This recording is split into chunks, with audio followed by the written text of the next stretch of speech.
কিন্তু মনে আছে এই অবস্থায় উজু করতেছেন, পানি গলার মধ্যে চলে গেছে, রোজা ভেঙে যাবে। আসসালামু আলাইকুম ওয়া রাহমাতুল্লাহি ওয়া বারাকাতুহু। বিআরএস টাইমস নিবেদিত যে পথে আলো অনুষ্ঠানে সবাইকে সাদর আমন্ত্রণ। আপনাদের সাথে আছি মৌলানা গাজী সানাউল্লাহ রহমানী। আপনাদের অনেকগুলো প্রশ্ন আমাদের কাছে এসেছে ইতিমধ্যে। এ সকল প্রশ্নের কুরআন এবং সুন্নাহ ভিত্তিক উত্তর প্রদান করার চেষ্টা করব আমরা ইনশাআল্লাহ তাআলা। আজকের সবগুলো প্রশ্নই রোজা সংক্রান্ত, আমরা একত্রিত করার চেষ্টা করেছি।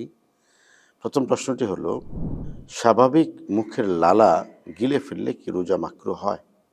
মুখের লালা সংক্রান্ত কয়েকটা বিষয় আমরা দেখি। অনেকে আছেন রোজা রেখে সারাদিন থুতু ফেলতে থাকেন। এটা একটা সূচিবায়ু, এটা একটা আমি বলবো যে অসুস্থতা অথবা একটা ইতস্ততা। রোজা রেখে বারবার মুখে থুতু ফেলা এটা সঠিক নয়। মুখের লালা গিলে ফেললে রোজার কোনো ক্ষতি হবে না, কিন্তু লালা জমিয়ে গিলে ফেললে মাকরুহ। এমনি কথা বলছেন, গিলে ফেলছে, এটা কোনো সমস্যা নেই, কিন্তু জমিয়ে গেলা যাবে না। গলার কফ বা লালা বাইরে এনে আবার গিলে ফেলে রোজা ক্ষতি হবে কি? বাইরের থেকে কোনো কিছু ভিতরে প্রবেশ করানো যাবে না, এটা হলো মূল বিষয়। মুখের লালা তো মুখের ভিতরে থাকলে লালা মুখ থেকে বের করা যাবে না। দাঁতের ফাঁকে আটকে থাকা খাবার বা শস্য দানা গিলে ফেললে হুকুম কি? দাঁতের ফাঁকে আটকে থাকা শস্য দানা এটা কখন গিলে ফেলেছে এটা দেখতে হবে। অনেক সময় হয় যে সেহরির সময় পার হয়ে গিয়েছে, মুখের ভিতরে ছিল, পরে বের হয়েছে। এক্ষেত্রে উত্তম হলো বের করে ফেলা, বাইরে ফেলে দেওয়া। কেউ যদি খেয়ে ফেলে, কোনো কোনো ওলামা একরাম বলেছেন যেহেতু দাঁতের মুখের মধ্যে এটা ছিল, সেক্ষেত্রে রোজা ভাঙবে না। তবে উত্তম হলো এটা ফেলে দেওয়া, যখনই দাঁত থেকে বের হবে তখন ফেলে দেওয়া। দাঁতের ফাঁকে রক্ত মিশে গেলে কি রোজা ভাঙে? না, দাঁতের ফাঁকে রক্ত মিশে গেলে রোজা ভাঙে না।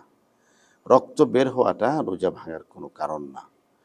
একটা কারণ হলো যদি এই পরিমাণ কারো রক্তক্ষরণ হয় যে কারণে তিনি মৃতপ্রায় হয়ে যান, সেটা ভিন্ন জিনিস।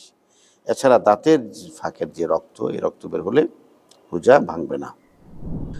দাঁত মাজার সময় ফেনা বা পেস্ট গিলে ফেললে রোজার এর প্রভাব কি? প্রথম কথা হলো, রোজা অবস্থায় ব্রাশ পেস্ট ব্যবহার না করা ভালো।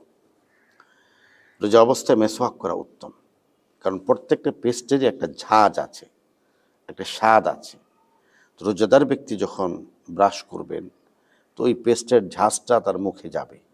এই জন্য ওলামা কেরাম মাকরুহ বলেছেন, হারাম বলেননি, মাকরুহ বলেছেন। হ্যাঁ, যারা মাকরুহ বলেছেন, হারাম বলেননি, তারা এই দিক থেকে বলেছেন যে পৃথিবীর সমস্ত কিছুরই স্বাদ আছে, যে কোনো কিছু মুখে নিলে একটা স্বাদ আসে। সেদিক থেকে কেউ কেউ তো বলেছেন যেটা জায়েজ আছে, কিন্তু উত্তম নয়।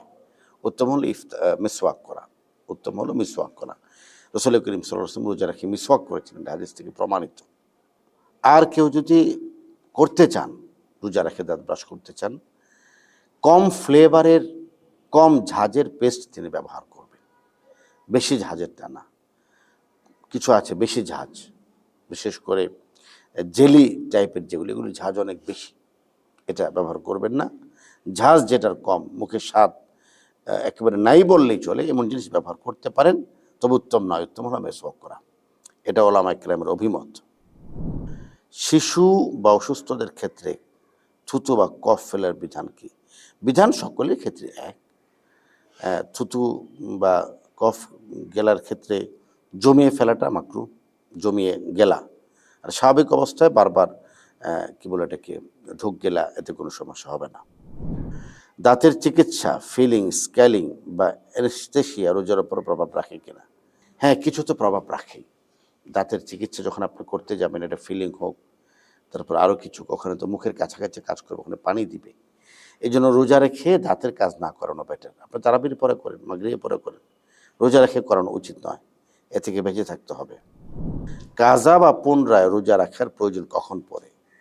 রোজা আছি এটা মনে থাকার পরেও ভুলে যদি কেউ কিছু খেয়ে ফেলে, তাহলে এই রোজার কাজা আদায় করতে হবে, কাফারা নয়। আর যে ব্যক্তি কি বলে এটাকে ইচ্ছাকৃতভাবে রোজা ভেঙে ফেলে, সে ব্যক্তি কাজা আদায় করবেন। একটা রোজার বিনিময়ে 61টা, একটা রোজা যদি কোনো ব্যক্তি ভাঙেন, তাহলে তাকে 60টা রোজা রাখতে হবে একটার বিনিময়ে। আবার অতিরিক্ত একটা রাখতে হবে যেটা তিনি ভেঙে ফেলেছেন, 61টা রোজা রাখতে হবে। এটা হলো কাফারা। আর কাজা হলো একটা বদলে একটা রাখবেন, ভুলে ভেঙে গিয়েছে, মনে ছিল না, পানি খেয়ে ফেলেছেন, মনে ছিল না পানি খেয়ে ফেলেছেন, এই অবস্থায় রোজা ভাঙবে না। কিন্তু মনে আছে এই অবস্থায় উজু করতেছেন, পানি গলার মধ্যে চলে গেছে, রোজা ভেঙে যাবে। মাউথ ওয়াশ বা লেজেন্ডারি পেস্ট ব্যবহার করার শরীয়ী বিধান কি? না, রোজা রেখে মাউথ ওয়াশ বা লেজেন্ডারি পেস্ট ব্যবহার করা যাবে না। রোজা অবস্থায় মুখ ও দাঁতের পরিচর্যার জন্য সঠিক কী পদ্ধতি গ্রহণ করতে পারি? রোজা অবস্থায় মুখ এবং দাঁতের পরিচর্যার জন্য একটাই পদ্ধতি, সেটাই সঠিক, সেটা হলো বেশি বেশি মেসওয়াক করা। মেসওয়াক যদি আমরা করি তাহলে ইনশাআল্লাহ তাআলা আমাদের মুখ পরিষ্কার থাকবে, আল্লাহর রেজা আমাদের অর্জিত হবে ইনশাআল্লাহ তাআলা। প্রিয় দর্শক, এই ছিল আমাদের আজকের আয়োজন। আপনাদের প্রিয় চ্যানেল বিআরএস টাইমস নিবেদিত যে পথে আলো অনুষ্ঠান নিয়ে আবার আমরা কথা বলবো ইনশাআল্লাহ তাআলা। আসসালামু আলাইকুম ওয়া রাহমাতুল্লাহি ওয়া বারাকাতুহু।